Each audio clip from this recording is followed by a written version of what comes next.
Vous est-il déjà arrivé de lire un roman qui soit bien plus qu'une simple histoire?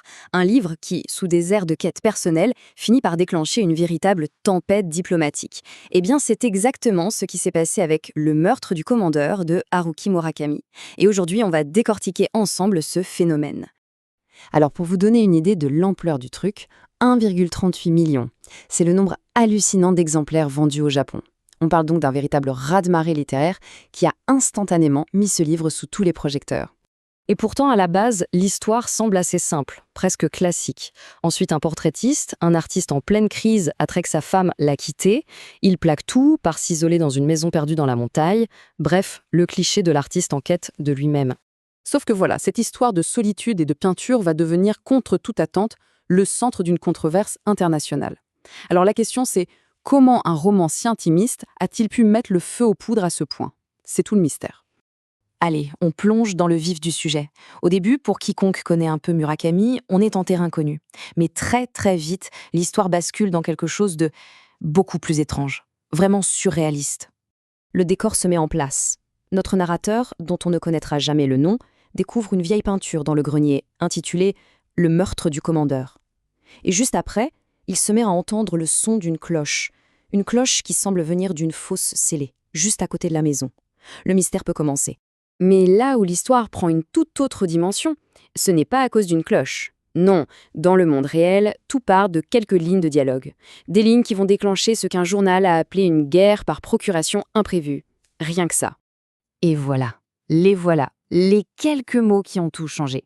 Une simple phrase prononcée par un personnage du roman à propos du tristement célèbre massacre de Nankin de 1937. C'est le cœur de toute la polémique.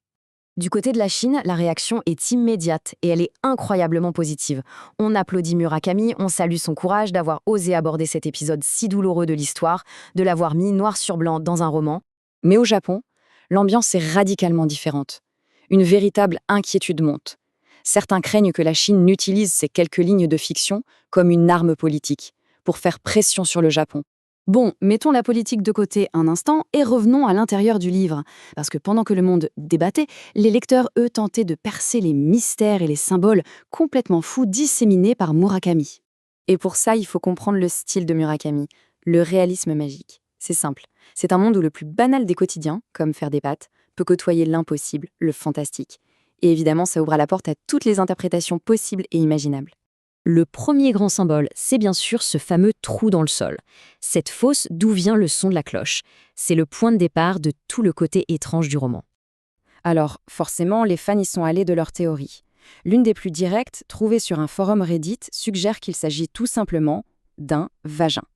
C'est une lecture très freudienne qui verrait dans ce trou le besoin de renaissance du héros, une sorte de retour à l'origine pour se réinventer. Le deuxième élément, c'est bien sûr la cloche. Cette cloche au son si particulier qui sonne depuis le fond de la fosse et qui obsède les personnages. Et si on suit la même logique, eh bien la cloche représenterait la satisfaction sexuelle féminine, voire le clitoris. N'oublions pas que notre héros est en pleine crise de couple. Ces symboles de la sexualité qu'il ne comprend pas seraient donc là pour le forcer à avancer. Et puis, il y a le clou du spectacle. Le commandeur, une créature de 60 cm de haut qui sort de la fosse et qui se présente comme une idée. C'est l'incarnation vivante du personnage de la peinture. Là encore, l'interprétation freudienne domine chez les fans. Le commandeur, ce serait la figure du père, l'autorité symbolique que notre héros doit tuer, au sens figuré bien sûr, pour enfin devenir un homme, un artiste accompli. Alors, la question qu'on peut se poser, c'est, avec toute cette polémique, ce surréalisme, ces symboles, est-ce que ce livre est si différent des autres romans de Murakami? Eh bien, pas vraiment. En fait, ce livre, c'est presque une compilation de tous les thèmes favoris de Murakami. Le héros seul, la femme qui disparaît, le puits mystérieux, les descriptions de plats et de musique classique, et bien sûr ce mélange unique de banal et de bizarre. Pour beaucoup de critiques, c'est un vrai retour aux sources. Et c'est ça qui est vraiment fascinant, c'est de voir comment toutes ces dimensions, la politique, la psychanalyse, le pur plaisir littéraire, s'emboîtent parfaitement pour créer une œuvre d'une richesse incroyable. Et ça nous ramène à la controverse du début.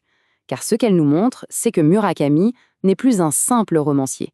Sa renommée est telle que ses fictions ont un poids, un impact bien réel. Une seule de ses phrases peut faire trembler la diplomatie internationale. Finalement, c'est peut-être la grande question que ce livre nous laisse. Une œuvre d'imagination peut-elle avoir plus d'impact sur notre mémoire collective qu'un livre d'histoire?